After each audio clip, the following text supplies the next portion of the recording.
5 বারের বিশ্ব champion Brazil, কিন্তু 2026 বিশ্বকাপের শুরুটা মোটেও ভালো বলা যাবে না। প্রথম ম্যাচেই মরক্কোর সাথে 1-1 গোলের ড্রয়ের পর সমর্থকদের মনে একটাই প্রশ্ন, এই ব্রাজিল কি পারবে হেক্সা মিশন সফল করতে? ঠিক এই সময়ই হাইতির সঙ্গে 3-0 গোলের এক দাপুটে জয়। এই জয় কি শুধুই 3টি পয়েন্ট, নাকি ব্রাজিলের ছন্দে ফেরার হুঙ্কার? চলুন জেনে নেওয়া যাক ব্রাজিলের শক্তি এবং এখনও থেকে যাওয়া কিছু মারাত্মক দুর্বলতার কথা।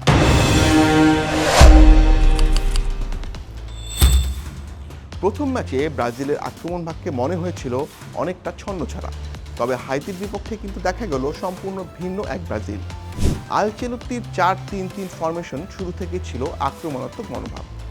উইং দিয়ে গতি, ফুল ব্যাকদের ওভারল্যাপ আর বল হারানোর সাথে সাথেই হাই প্রেসিং। খেলার 23 মিনিটেই ডেডলক ভাঙল। ভিনিসিউসের নিচু শট হাইতির গোলকিপার আটকে দিলেও ডিফেন্ডারের গায়ে লেগে বল চলে যায় ম্যাথিউস কুনহার পায়ে, আর এতেই প্রথম গোল পায় ব্রাজিল। এর ঠিক 13 মিনিট পর আবার ম্যাজিক।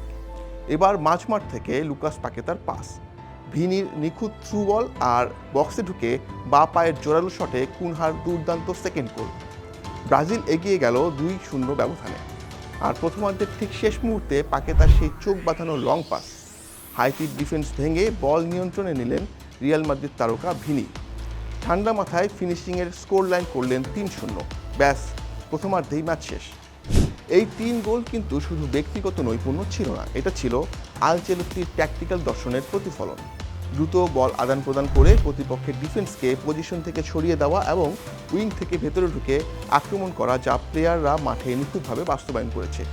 বিশেষ করে ভিনি বাম প্রান্ত থেকে বারবার ভেতরে ঢুকে হাইতি ডিফেন্সের যে বিশৃঙ্খলা তৈরি করেছিলেন, কুনহা সেই ফাঁকা জায়গাগুলো দারুণভাবে কাজে লাগিয়েছেন। আর গোলরক্ষক অ্যালিসন বেকারকে তো প্রায় কোনো পরীক্ষাই দিতে হয়নি। কিন্তু 3 গোলের এই বড় জয়ের পরও কি সমর্থকরা পুরোপুরি আশ্বস্ত হতে পেরেছেন? এখানেই টুইস্ট। মনে রাখতে হবে হাইতির র্যাঙ্কিং 85 আর ব্রাজিলের 5। 80 ধাপ পিছিয়ে থাকা দলের বিপক্ষে এই জয় কি ব্রাজিল আসল সামর্থ্য প্রমাণ করে? উত্তর হচ্ছে না, এখনও কিছু মারাত্মক দুর্বলতা চোখে পড়ছে। 1. Vini dependency. ব্রাজিল দলটা এখনও বড্ড বেশি ভিনির ব্যক্তিগত দক্ষতার উপর নির্ভরশীল।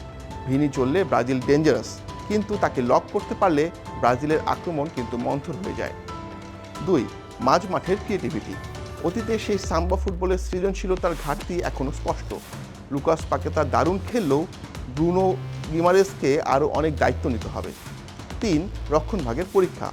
ডিফেন্সে মার্কিনহোস ও সন্তোসকে কিছু জায়গায় নড়বড়ে লেগেছে। হাইতির বিপক্ষে ক্লিন শট রাখা গেলেও ইউরোপ বা দক্ষিণ আমেরিকার অন্যান্য জায়ান্টদের সামনে পড়লে এই ডিফেন্স টিকবে তো? এই ম্যাচের বড় একটা ধাক্কা ছিল রাফিনহোর ইনজুরি। অফ ফর্মে থাকলেও বার্সেলোনার এই উইঙ্গার আলচেলত্তির পরিকল্পনার গুরুত্বপূর্ণ অংশ। প্রথমার্ধের শেষে চোট পেয়ে তার মাঠ ছাড়াটা ব্রাজিলের কপালে চিন্তার ভাঁজ ফেলেছে।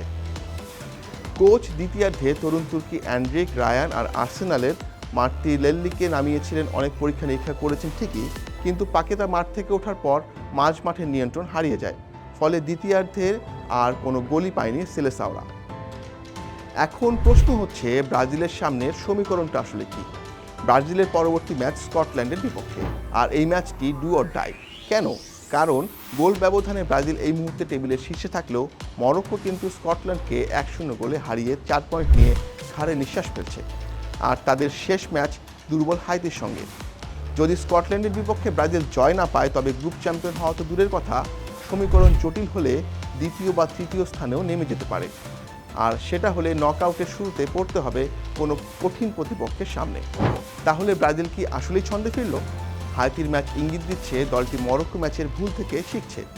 ভিনি কুনহা ফর্মে থাকলে এবং মাঠ আরেকটু ক্রিয়েটিভ হলে এই দলের ফাইনাল বা সেমিফাইনাল খেলার সক্ষমতা রয়েছে।